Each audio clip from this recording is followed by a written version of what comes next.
The 8 supplicants for the Phantom Moon Games, the ones who will compete against one another to become an Eon for 1 minute, are the Trailblazer, Sunday, Sparxie, Pearl, SilverWolf, Ashveil, and what looks to be either Evanescia or maybe her sister. And finally, good God, that's Cthulhu!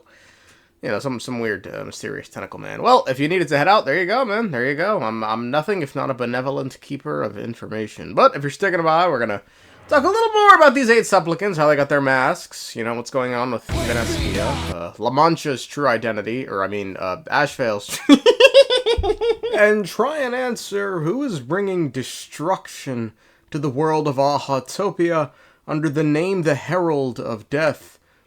Is it Lord Ravager Asat Pramad? Yeah, I think so. You know, I'm not doing the whole suspense thing today. Still, I will use the creepy piano music because that shit hits like crack. Where is it? There we go. The Trailblazer got their mask under extremely bizarre circumstances because theirs seemingly came only into existence recently. While trapped at Graphia Academy and with an army of students swarming her, the Trailblazer would be saved by a strange girl named Evanescia who offered the Trailblazer some power that came in the form of Evanescia drawing on the spot a supplicant's mask. Now, this is weird, because the legend states there are only 8 masks worn by the 8 morning actors who offered stories to the Phantom Moon, so how is it this mask seemingly pops into existence just now? And further, why is it never once looked like the other masks, which are clearly morning actor masks before binding to the user's soul and becoming custom masks? Who exactly is this girl, and what powers does she hold? This naturally leads us to our next supplicant, who appears to be Evanescia herself, or someone close to her due to the appearance of the mask that closely resembles her design, and as mentioned earlier, the supplicant's mask takes the appearance of the user's soul or some shit. Now, the reason I hesitate to state this mask is definitely Evanescia's is because all we have to go on is the fact that this mask resembles her design, but that's not enough given she's a Yai XP, and in Honkai Impact 3, there are apparently 2 of these niggas. And if I'm being honest, Evanescia looks a lot more like the clone than the original. Now, with that said, I didn't play Honkai Impact 3, so I don't know what the fuck's going on here, you know. I'm just saying, I'm keeping an open mind to the possibility the game's trying to fuck us and do some surprise reveal that there's 2 foxes running around, you know. Is there anything about Evanescia and Star Rail that hints towards such a possibility? No, not even a little bit, you know. All we have about her is, quote, a girl who lives next to the Planarcadia Elwood. She's a big fan of the cosmic fluffy across the blue. With her extraordinary painting skills, she crafted a mask for you that can be used to join the Phantom Moon Games. But what if we look back to the start of the quest? Evanescia was talking to someone. Am I right, observer? Watching us from behind countless veils. I've been rambling on since the show just started. You must be totally lost, aren't you? Then just forget all that nonsense I was spouting. Who is she talking to? That's a good question. Maybe it's her sister. Hell, maybe it's someone else. Hell, maybe it's us. You know, let's not forget, Sampo pulled the same breaking the fourth wall bullshit back in Bellabog. To you, my dear audience, I dedicate my performance. I wonder, did I bring a little more joy into your lives? You don't have to answer that. But if the answer is no, then you'll break my heart. Regardless, you know, with that said, we don't have a clue how this mask came to be. If it's hers, you know, I guess she could have just fucking drew it, I guess.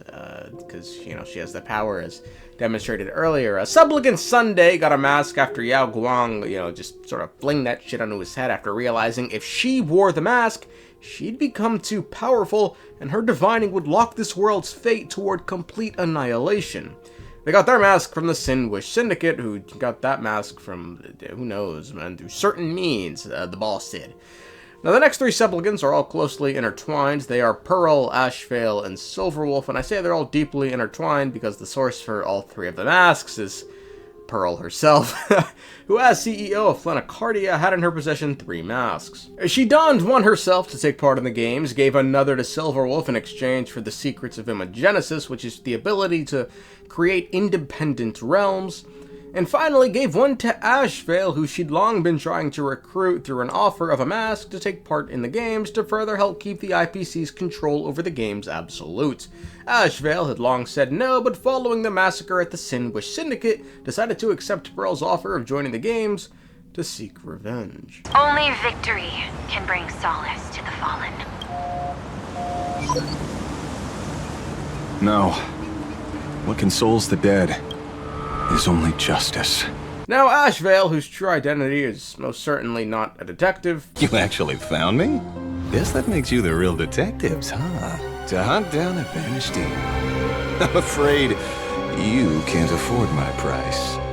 We can actually sit here and identify him pretty easily, given in the run-up to Planarcadia, Boot Hill was trying to free a broken-legged wolf who's the boss. You're hoping this war involving the gods might be the key to freeing that broken-legged wolf.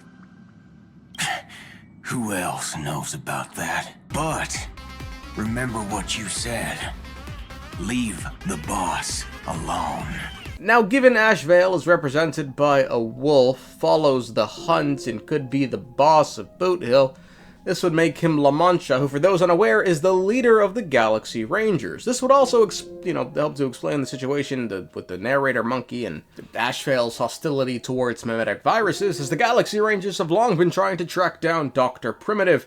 Now, the final mask we've yet to discuss is Tentacle Man, a mask so mysterious, not even Evanescia knows where this came from. And this thing?